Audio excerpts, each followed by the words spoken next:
नमस्कार दोस्तों, आज हम बात करेंगे क्लास 10th मैथ्स की एक्सरसाइज 7.1 का क्वेश्चन नंबर 6। तो दोस्तों बात करते हैं question number 6।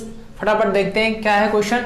Name the type of quadrilateral formed if any by the following points and give reasons for your answer. तो दोस्तों यहाँ पे हमें 4 पॉइंट दिए हुए हैं, एक क्वाड्रिलेटरल के 4 वर्टेक्स के पॉइंट दिए हुए हैं और हमें ये बताना है कि वो किस प्रकार का आपका क्वाड्रिलेटरल बना रहा है। तो सबसे पहले बात करते हैं कि रफ डायग्राम बना लेते हैं जैसे नॉर्मल। तो हमने एक रफ डायग्राम में बना लिया कि एक आपका एक क्वाड्रिलेटरल है, कैसा भी हो सकता है लेकिन हमने अपने हिसाब से बना लिया। तो यहाँ पे मान लो ये ए पॉइंट है, इधर हमने मान लिया ये बी है, ये सी और ये आपका डी। तो हमने इनका नाम कर दिया दोस्तों। 4 आपके पॉइंट दिए हैं, उनके कोऑर्डिनेट्स दिए हैं आपका, एक ये फर्स्ट, सेकंड, थर्ड और ये फोर्थ। तो हमने इनका नाम दे दिया। तो मैं यहीं पे आपको दे दे रहा हूँ नाम इसका। इसको मैंने मान लिया कि आपका ये लेट कर लिया हमने कि ये ए पॉइंट है, ये आपका बी पॉइंट है, ये आपका सी और ये आपका डी। तो फटाफट लिख देते हैं वैल्यू इसका। तो यहाँ हो जाएगा -1 और -2, इधर आपका 1, 0 और इधर आपका -1, 2 और इधर हो जाएगा दोस्तों आपका -3, 0। चलिए दोस्तों बात करते हैं। सबसे पहले हम क्या करेंगे, यहाँ पे हम डिस्टेंस फार्मूला का यूज करेंगे। पूरी एक्सरसाइज में आपको डिस्टेंस फार्मूला का यूज करना है। तो सबसे पहले बात करते हैं कि अगर इस क्वाड्रिलेटरल की चारों साइड इक्वल हो रही हैं तो ये आपका एक स्क्वायर हो सकता है या आपका एक रोम्बस।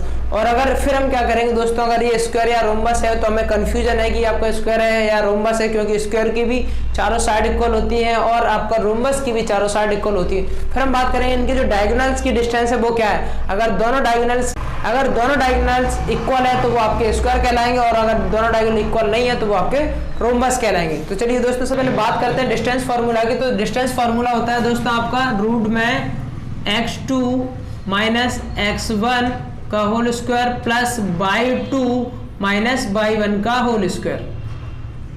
अब हम क्या करना है, हमें सबसे पहले ये चेक करना है कि a और b की डिस्टेंस क्या है, b और c की क्या है और c और d की क्या है और d और a की क्या है।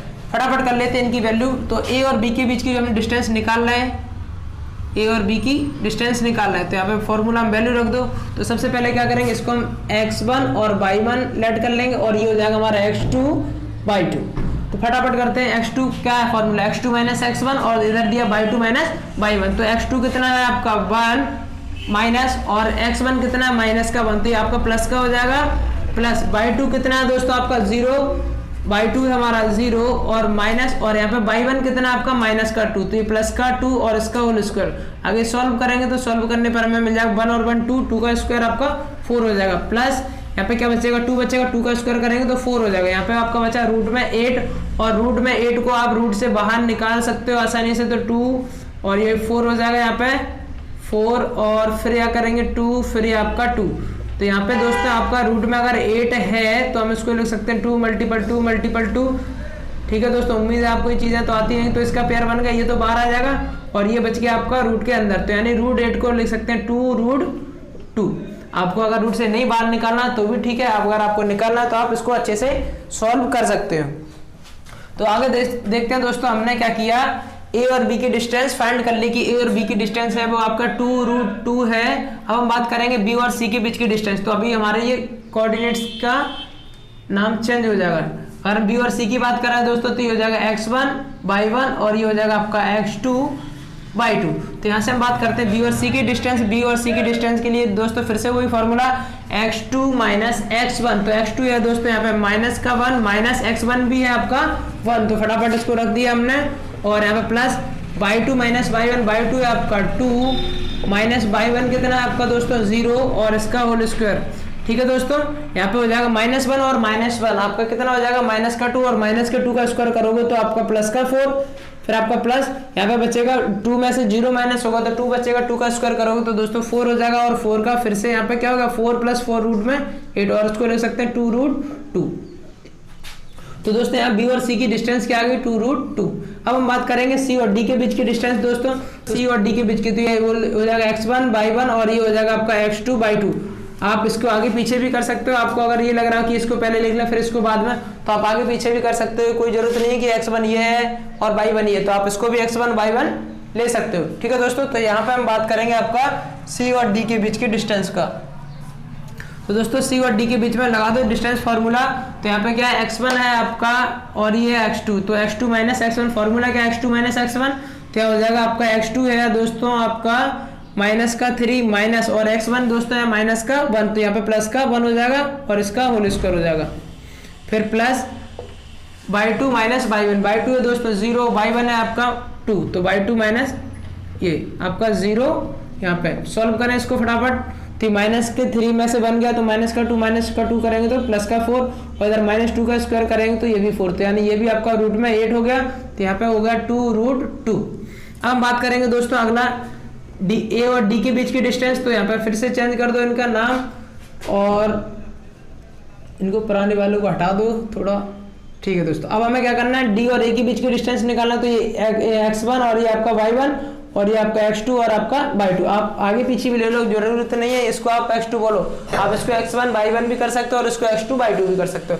तो यहाँ पे हमने फटाफट लिख लिया, हमें क्या करना है डी और ए के बीच की डिस्टेंस निकालना है। तो फिर से लगा दो distance formula value x2 minus x1, तो x2 है दोस्तों हमारा यहाँ पे माइनस का 1 और माइनस x1 है दोस्तों हमारा माइनस 3, तो प्लस का 3 हो जाएगा square plus y 2 minus y 1, by 2 है हमारा दोस्तों माइनस का 2 माइनस x1 वो बाई 1 कितना हमारा 0। यहाँ पे फिर से सॉल्व कर लिया जाए तो यहाँ पे हो रहा है आपका 2 बचेगा, 2 का स्क्वायर करोगे 4 प्लस यहाँ पे क्या हो रहा है दोस्तों माइनस 2 में से माइनस 0 कर रहे हैं तो माइनस 2 बचेगा, माइनस 2 का स्क्वायर करोगे तो आपका 4, तो यहाँ पे फिर से दोस्तों आपका आ गया √8 और ये हो जाएगा 2√2।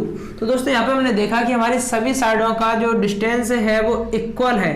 तो यहाँ पे दोस्तों सभी साइडों का डिस्टेंस इक्वल है, तो ये आपका या फिर तो आपका ये स्क्वायर हो सकता है या आपका रोम्बस। तो अब हम क्या करें, कैसे पता पड़ेगा हमें कि आपका एक स्क्वायर है या रोम्बस है। तो सबसे पहले क्या करेंगे, इसके जो डायगोनल्स है उसके हम डिस्टेंस निकालेंगे। अगर डायगोनल्स की दोनों डायगोनल्स की डिस्टेंस इक्वल हो रही है तो आपका स्क्वायर है। तो डायगोनल्स क्या है दोस्तों, एक तो हो जाएगा आपका, इसको हमने से मिला दिया, ये हो जाएगा आपका एक AC डायगोनल्स हो जाएगा और दूसरा हो जाएगा आपका BD डायगोनल हो जाएगा, ठीक है दोस्तों।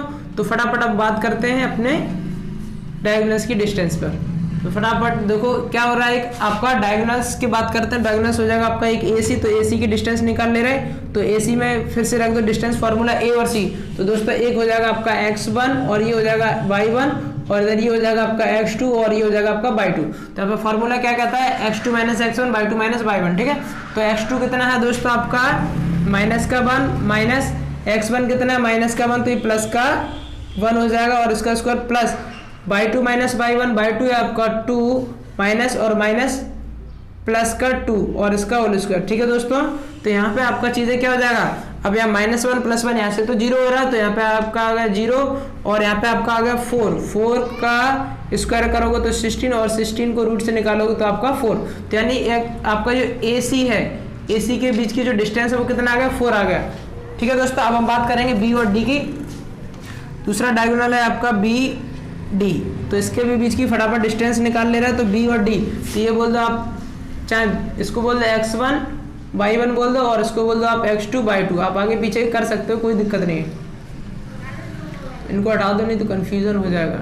चलो दोस्तों फटाफट बात करते हैं x2 माइनस x1। तो यहाँ पे है -3 - 1, ठीक है, x2 माइनस x1 और इसका whole square plus y 2 minus y 1, तो बाई 2 कितना आपका 0 माइनस बाई 1 कितना है दोस्तों यहाँ पे 0 और इसका स्क्वायर। तो यहाँ पे क्या आ रहा है, फाइनली हमने देखा यहाँ पे यार -3 और -1 यानी माइनस का 4 और -4 का जब स्क्वायर करोगे तो प्लस का 16 आएगा और इधर आपका 0 का स्क्वायर करो 0 ही रहेगा। तो यानी ओवरऑल यहाँ पे हो गया रूट में 16 और ये हो गया आपका 4। यानी दोस्तों हमने ये देखा कि AC डायगोनल था उसका भी 4 आया और BD डायगोनल ये भी 4 आया, तो यानी दोनों डायगोनल्स इक्वल है। तो यहाँ पे हो जाएगा AB, पहले तो साइड के बारे में लिख दे रहे, AB इक्वल हो जाएगा BC इक्वल हो जाएगा फिर CD इक्वल हो रहा है आपका DA। ये तो होगी ऑल साइड्स आर इक्वल और साइड्स आर इक्वल। फिर हमने क्या किया दोस्तों, इसके डायगोनल्स चेक किए तो both diagonals are equal, both diagonals are equal. अब ये क्या क्या थे डायगोनल्स, आपका एक था AC और दूसरा था आपका BD, ये दोनों इक्वल हैं, तो इनकी क्या है डिस्टेंस ये है 4 सेंटीमीटर। ठीक है दोस्तों, तो हमने क्या किया था, लेट किया था कि आपका ए बी सी डी एक आपका एक क्वाड्रिलेटरल है, तो हम जब हमें दो चारों साइड इक्वल मिल गई, दोनों डायगोनल इक्वल्स मिल गए, तो ये आपका क्या हो जाएगा, एक स्क्वायर हो जाएगा। तो यहाँ पे हम लिख देंगे hence A B C D is a square. A B C D आपका दोस्तों क्या होगा, एक स्क्वायर हो गया, और यही आपका आंसर है। देख लीजिए दोस्तों, कुछ आपको कंफ्यूजन लग रहा है या कुछ दिक्कत हो रही है तो आप कमेंट कर सकते हो। वीडियो देखने के लिए